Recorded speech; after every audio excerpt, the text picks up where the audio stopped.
Mga kapuso, bangkay isang lalaki nga ginapahayag na tampukan sang duta sa landslide nga nagluntad sa barangay Barasalon, Haniway, nakit-an na. Si Julius Bilacaol nakatutok.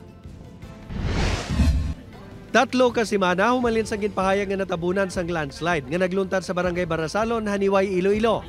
Nakita na kahapon ang bangkay sang 29 anyos nga si alias Tami.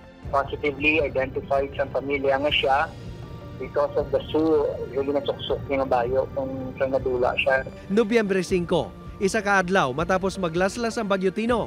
Ginapahayag nga nagkayos ang linya sang tubig si Tami sa nabukid nga porsyon sa barangay. Amo man sadto nga tion nga naglandslide. Kag sang wala na ini makapauli, nagpati ang pamilya nga natabunan ini sang duta. Sang ginpalabot ini sa igtalupangod sang LGU, may ginpatigayon nga search and retrieval operation. Apang ini ang ginuntat lang nga wala ginakita ng lawas ni Tami.